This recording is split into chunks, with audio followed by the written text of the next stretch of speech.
Okay, we're in the editing portion of Voiceopolis Studio. This is not the sound booth. So you're going to have some surrounding sound.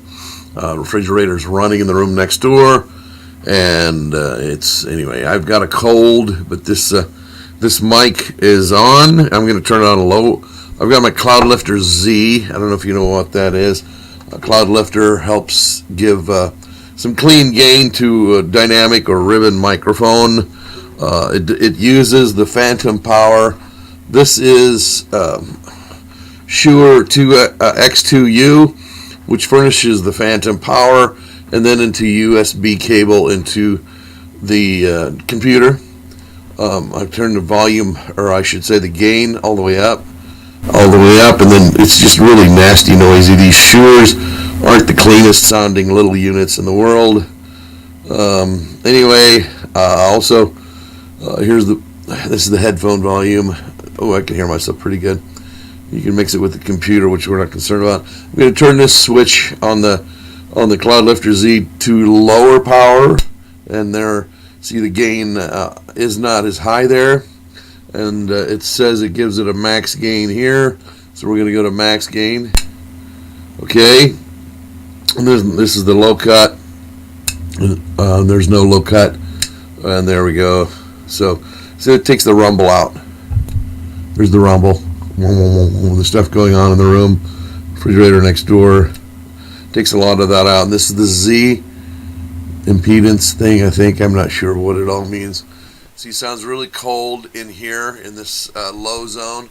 If I turn it up, and then it warms it up, and then you can actually go to almost too warm. But this is about right in there. Is pretty good for my voice, I think. I don't know about you. What your voice would sound like. Setting that down there. Now the computer's only probably 12 inches away from this microphone, and there's a little bit of humming coming from that. But this is the microphone that. Let's see. Let me turn down some of the gain. There we go. How's that? A little more down. A little more down. A little more down. That way I can sit back here and just chat with you, and it's still, I can see the little meter on my video. I'm using Debut Professional. It's by NCH Software, and I've got the license to use this and record videos with it.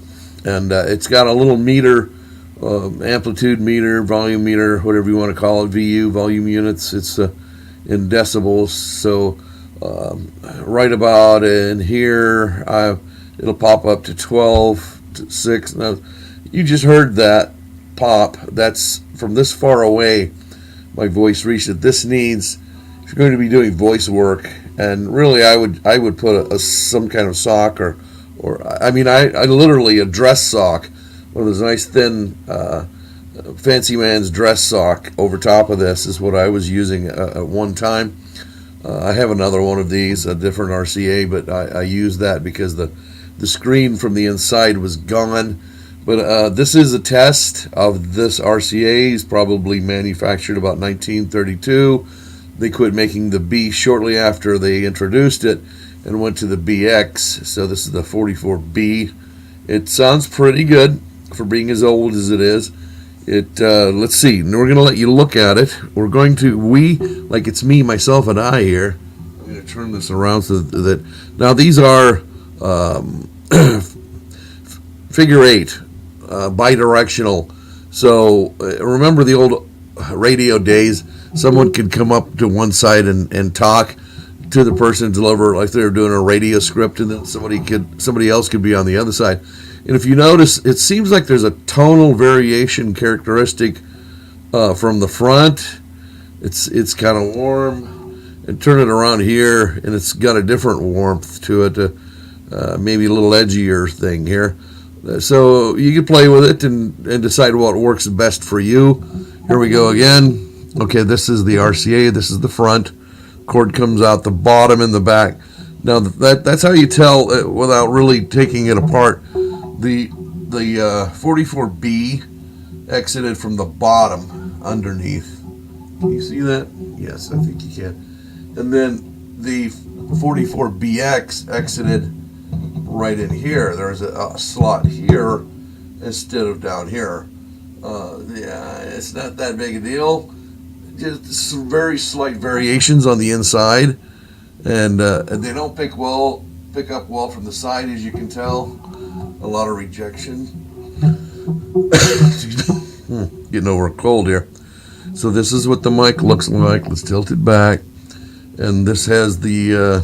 It used to be kind of a satiny finish, but this mic was used through a lot of concerts, and a friend of mine that he's passed away, Eric Minton, used to use these in Hawaii when he would mic concerts and things like that for years, probably from the 60s up through the late 90s. And so anyway, that's what we're listening to. This is the mic check for this. Once again, I'm going to set it down and turn it around, and I get a little bit different sound, but it's a pleasure because it's about 80-year-old mic, 80-something years old, maybe even more.